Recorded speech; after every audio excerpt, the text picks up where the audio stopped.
During today's session, we will focus on dyscalculia, discuss the complexities of maths and how we can best support young people with their learning. I would like to introduce Andy Small, who is an education specialist at Renaissance Global, specialising in numeracy and mathematics. Andy is a former primary school teacher, leading mathematics for the vast majority of his time in schools, and latterly adding leadership to his responsibilities.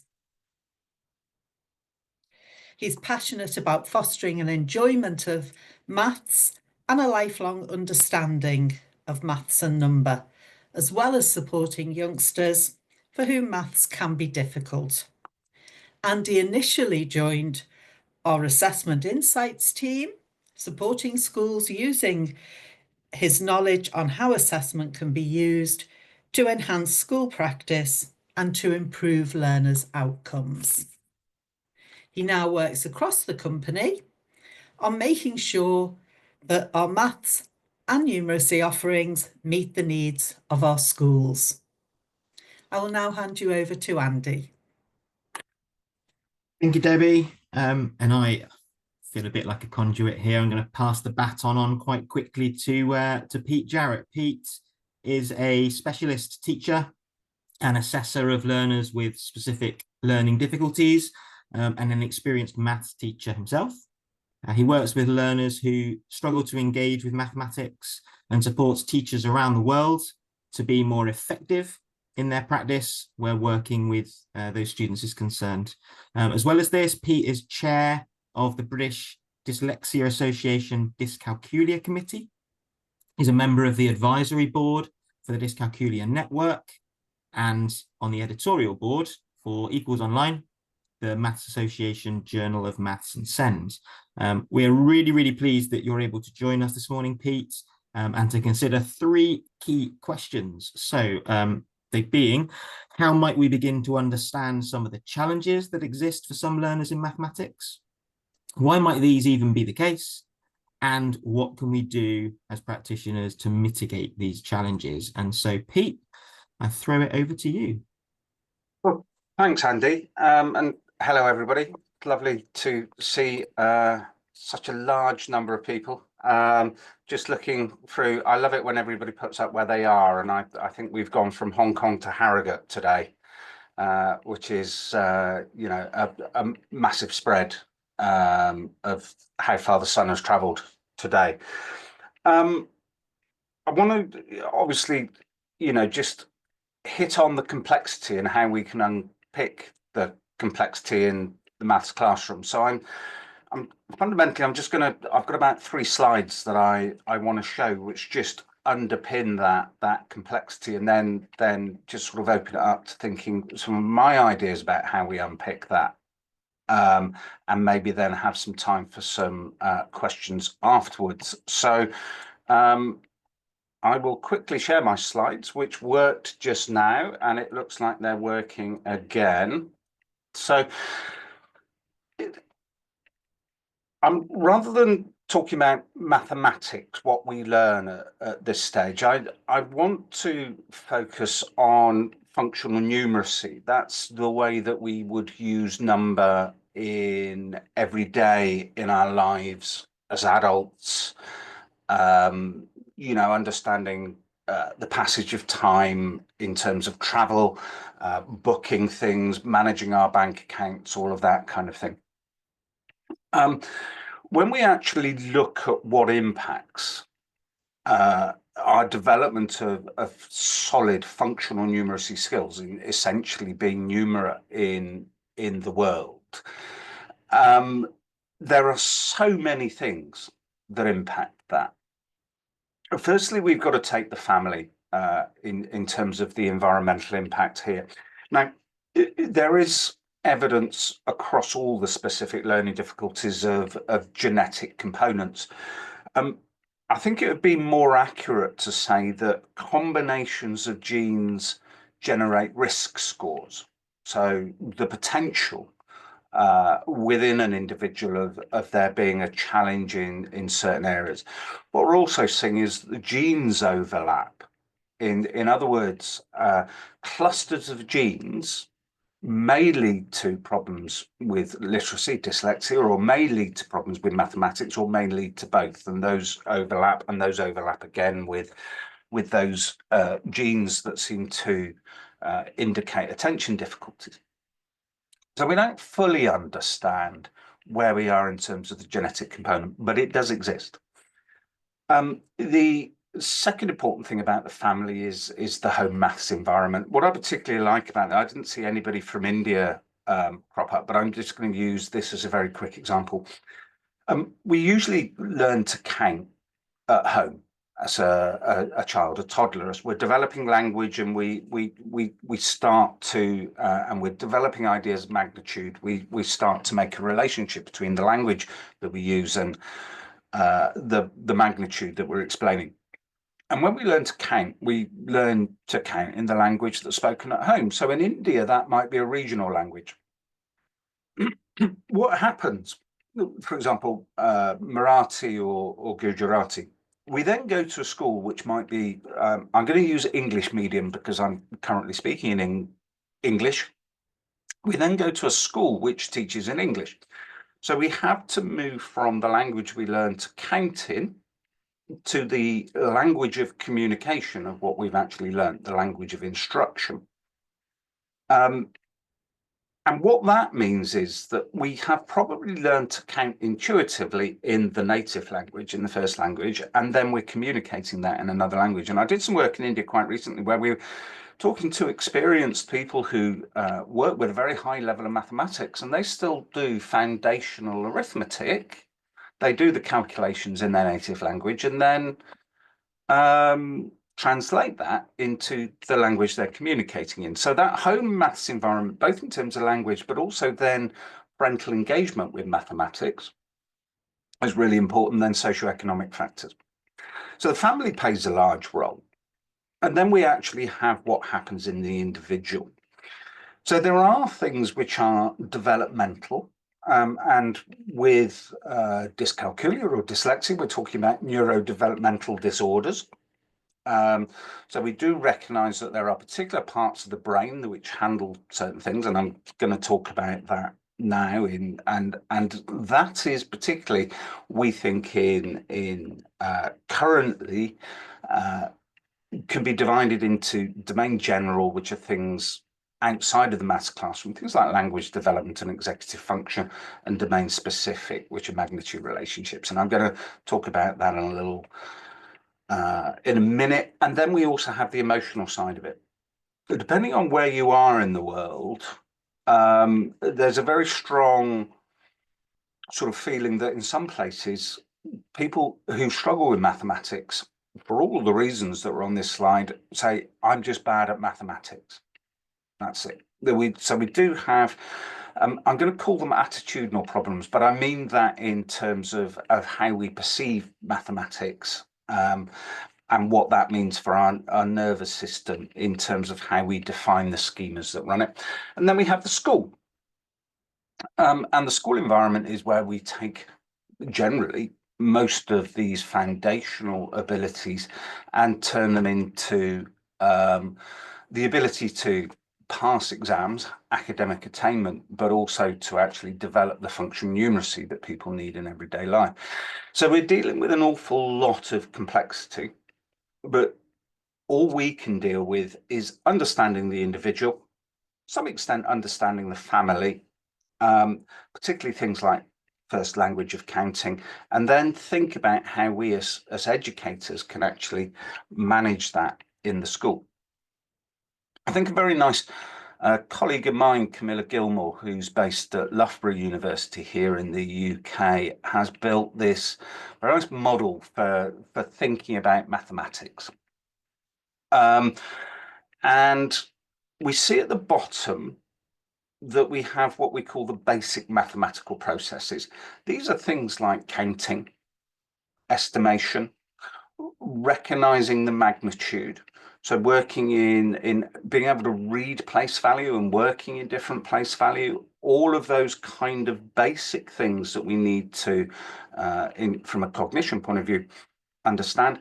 And then we have the general cognitive skills, this executive functioning. So that's the ability to pay attention, sustained attention, the ability to some extent to hold information and manipulate information, or hold information and then store it into long-term information and long-term memory and retrieve it.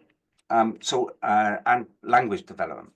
And of course, language development, here we are, global audience, and presumably different mediums of instruction and different means of home language. But mathematics, if we take the language away from it, what we're actually doing with the numbers, so if we use traditional ways of exploring it, is a global language. But the language of instruction and the development in the language of instruction then becomes really important. The language of naming numbers and naming processes, all of those kinds of things. So we have these basic mathematical processes and general cognitive skills.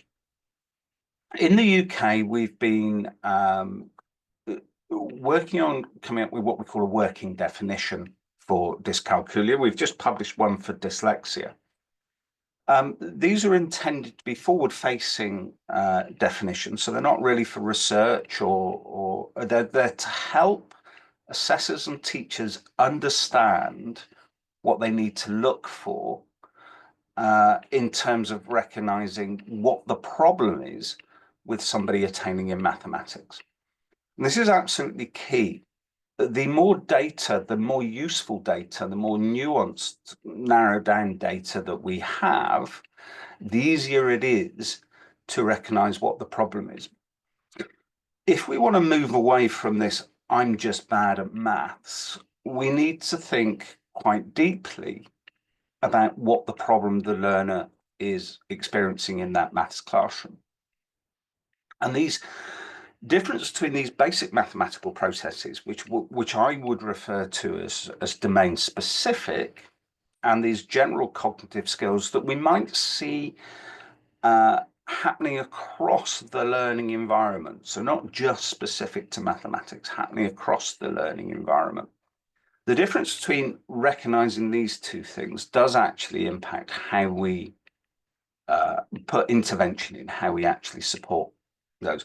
I just want to touch very quickly, without going into it in too much detail, and I'm not going to run. I've got one slide that's got animations. I'm going to run through. I'm not going to talk through the animations. I just want to do this. But we have parts of the brain that we recognize have a very specific impact on number processing.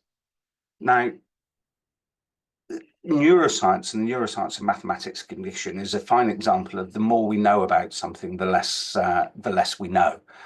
But we have always recognized that the intraparietal sulcus, excuse me, I'll just go back, which is sort of there in your brain, so just above your ear, towards the crown of your head, seems to be the part that, when we're dealing with number processing, seems to be the part that is consistently the most active or inactive. So that's actually where we have this kind of number sense root, but it's more complex than that, of course it is. And then we have things like, as I said, working memory, verbal memory, fact retrieval, symbolic recognition, and visuospatial attention. And as I'm going through this list of things, working memory, so how much information you can hold in your head, mental arithmetic, verbal memory, remembering what you've just been told, retrieving your maths facts, recognizing the symbols, and computing space. It's very clear to see how all of these then impact on mathematics. So what do we need to consider? Well, I quite like using AI to generate it. So although it's complex, what we're not trying to do is to fit an elephant in an aeroplane seat. That is just unfeasible and impractical. So what sort of things can we do as teachers? So I'm bearing in mind the time, and I want to ask some questions. I'm just going to break this down into three fundamentals. The first is that we need to create a community of practice. And we do that for two reasons. What I mean by a community of practice is we create a place in which doing mathematics is developmental, it feels safe, and it allows students to belong in doing mathematics. That sounds rather sort of fuzzy and woolly, and it is, but I will narrow down to that. But the key point to that is making mathematics safe and making it understandable. So the second thing relates to what we are learning increasingly about what is engaging for mathematics and what we have tended not to do. So the first thing is that we need good data. We need to understand whether these are numerical processes, whether these are executive functioning processes, whether this is mathematics anxiety, which is a specific anxiety, or there is something else impacting on somebody's attainment in the classroom. Of course, that's where Renaissance and diagnostic assessment, both in terms of diagnosing a category, but also diagnosing a problem, comes in. So I won't touch on that. The second area after the data is actually then understanding what we need to do in terms of targeted interventions. So for things like executive function, so if we're talking about memory difficulties, we're looking very much at scaffolding. So we are giving people tools that enable them to work with low cognitive load. So I'll give you an example of this, that we spend a lot of time working with repetitive rote learning of times tables facts in the UK and in other places as well. That's actually measuring somebody's executive function as much as it's building a memory of their mathematical cognition. But if we accept that not everybody has the same level of efficiency of executive function, and that actually training working memory has been shown to not be particularly effective, we need to scaffold that. So what we might do is actually give somebody a times table grid, allow them to fill out the times tables that they're particularly able to work with. Ones, twos, fives, tens, everybody can do, and different levels of threes, fours. It's the 7 times table that everybody has a problem with because there's no repetitive pattern. The students not only repeating the times tables, but learning to write them out. Now, to be effective learning to write them out, they also need to be able to use repeated addition. It's less efficient, but it's very effective. So if they're working on the 7 times table, being able to add 7 on to a number and cumulatively doing that. Now, to enable somebody to do that, and if you think about how you do mental arithmetic in your head, what we might have to do with some learners is teach them to decompose the number 7, perhaps by adding a 5 and then a 2 on, or a 4 and a 3. So by giving people scaffolds and techniques, we're starting to build ways in which they can overcome their difficulties, which they keep practicing with, and as they keep practicing it with, they become more efficient. So there are things that we can do for people with executive function, and let's use the term scaffolding. For people with difficulties in numerical processing, there are 2 things that we can do. The first is that an impairment in numerical processing doesn't mean that there won't be other underlying skills that somebody has. When we have worked with students with dyscalculia who have done well in terms of attaining a maths exam, they have often used either their literacy skills or very sound problem solving skills, or actually a very good memory for process to actually go through it. So almost in a way with people with dyscalculia, we give them the scaffold, but we also try and understand what their strengths are and utilize their strengths to support their numerical processing difficulty. The other thing, and this is becoming increasingly useful throughout the world, and I see it happening all over the world, is that what we now call mastery mathematics. In some cases, it'd be called the Singapore approach, but this concrete pictorial abstract approach, we have been using to support people with mathematics learning difficulties for the last 20 or 30 years, but it's the last 10 years that it's become fashionable across the wider classroom.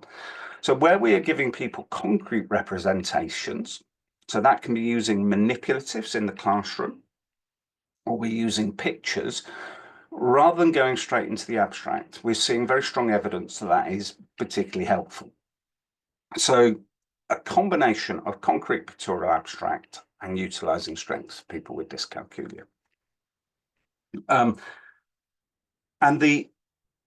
that's it really. Those are the things. So just to sum up, the process of mathematics learning is complex, but let's unpick that a little bit. Really, we're looking at executive functioning, which we support with scaffolding techniques. So we give people heuristics, we give people tools to do that. And we have people with numerical cognition inefficiencies.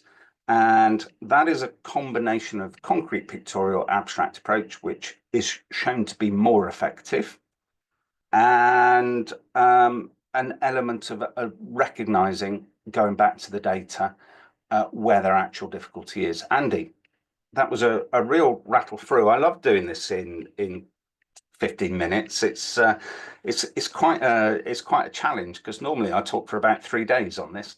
Well, quite. And yeah, I mean, I know how much research and ongoing learning there is in this space, and so to do it justice as you've done in such a short space of time is massively to your credit. And thank you for the overview that you've given us. I mean, I'm sure that that colleagues on the call may well have some questions for you, and I will try to monitor the chat as I ask a couple of my own, if that's okay with you, Pete. Yeah, please. And actually, the last thing you spoke to there around CPA approaches and the idea of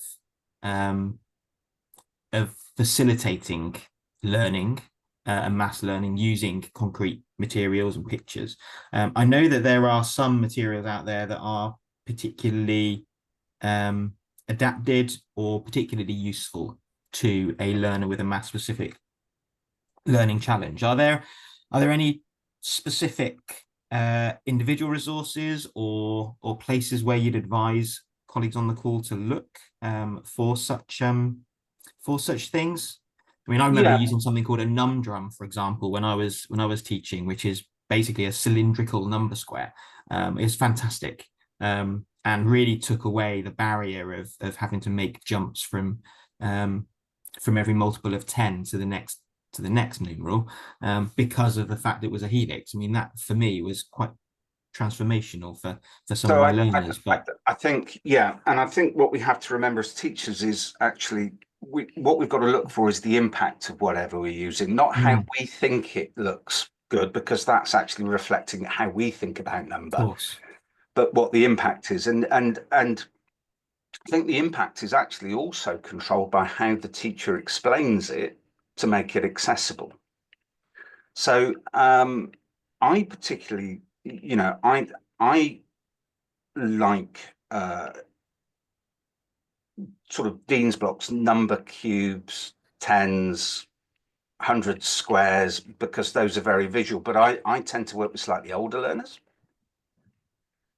where place value is much more crucial. So that gives me a target for that. If we take it back, I'm a great believer in a screwdriver approach. So the screwdriver we know is for taking screws out, but when we want to open a paint pot, it's the first thing we reach for. So I love the idea of having things that are familiar to people we might not use in the real, that we use for one thing in the real world, but we can actually take into the mathematics classroom. So a good example of that for me is a tape measure, which is your number line. Yeah. Yeah. So counters. I think things that you can represent number in both formal and informal ways. So there is 2 color counters. I got told off for Yeah. calling them two-sided counters at one point because every counter has got two sides.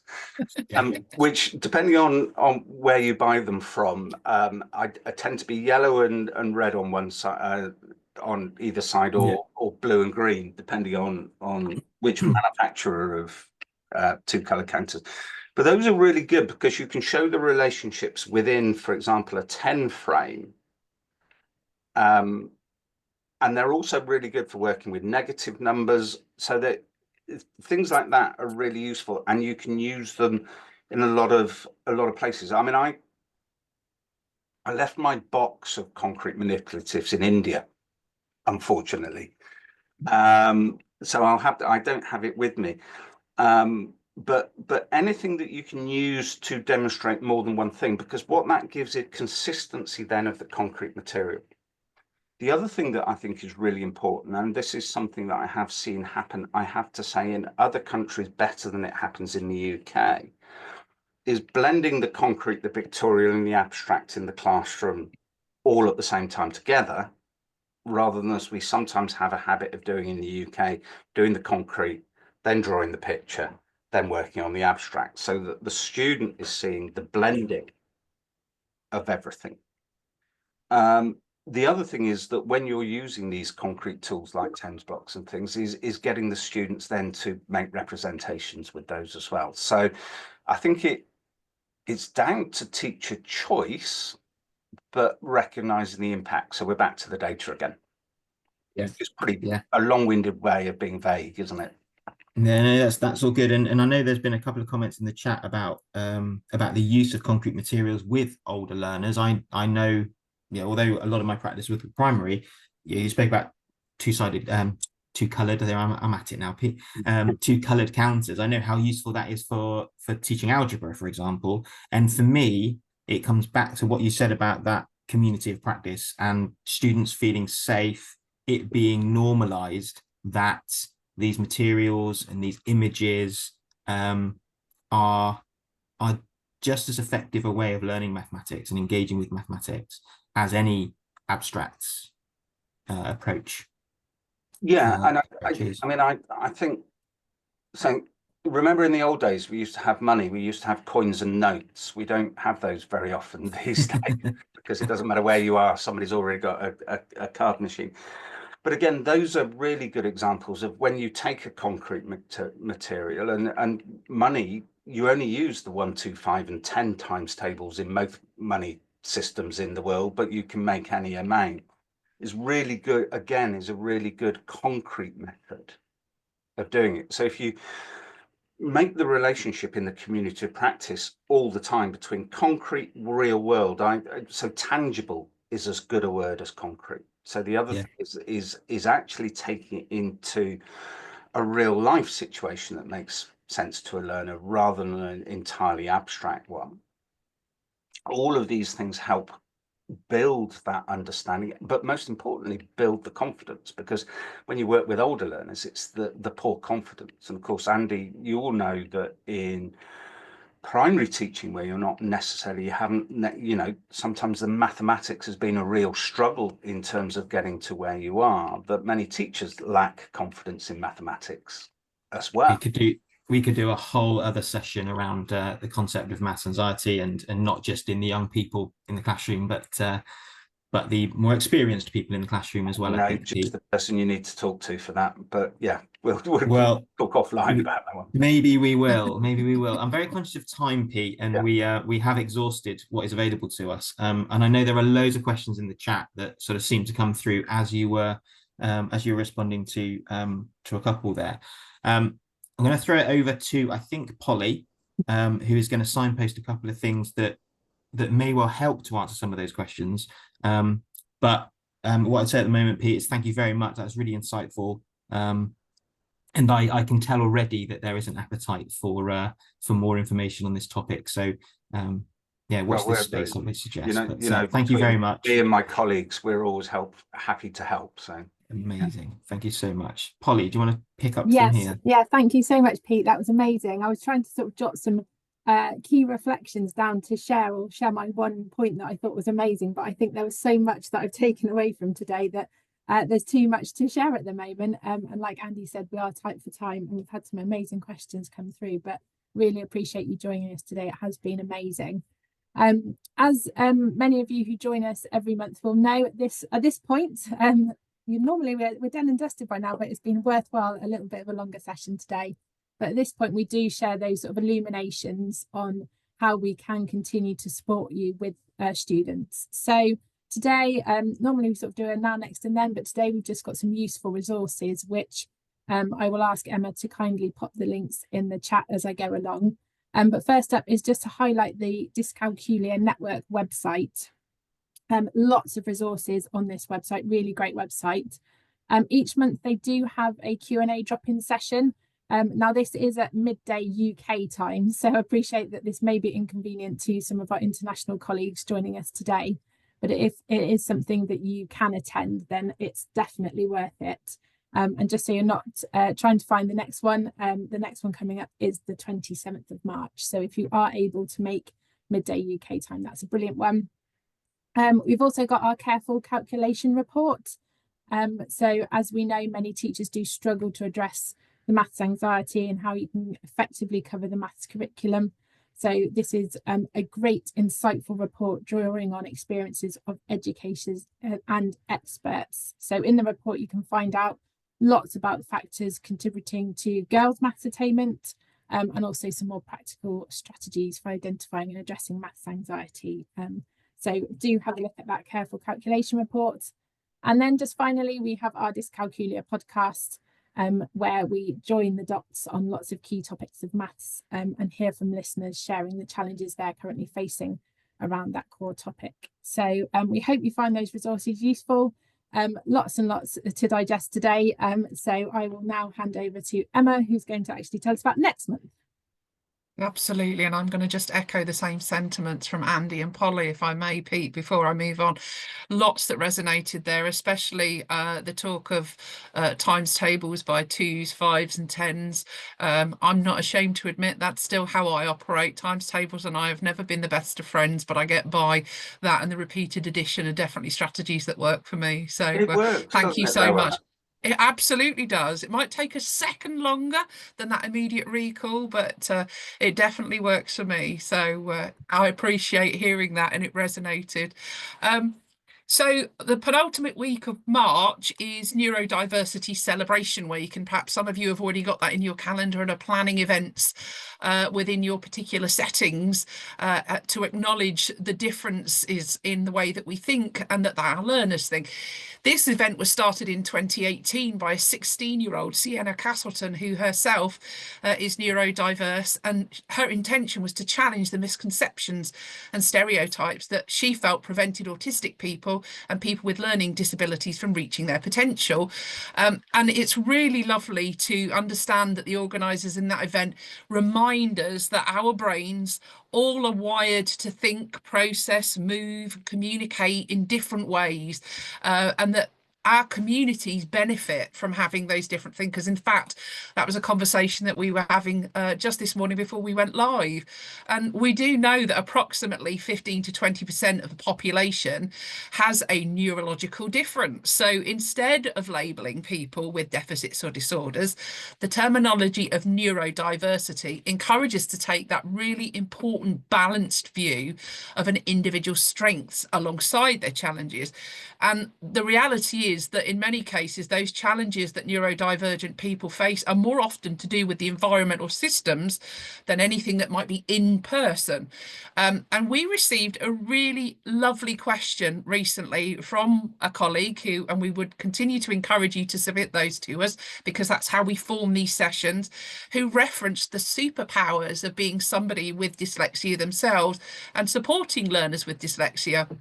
So we thought that we would focus around that topic next month. And so therefore, in addition to any questions that we'd welcome you to submit, we wondered if we could invite you to share some examples of those superpowers, those strengths and talents that maybe you've experienced in your learners or in yourself. And we won't be sharing any personal details, so feel comfortable to share as you see fit.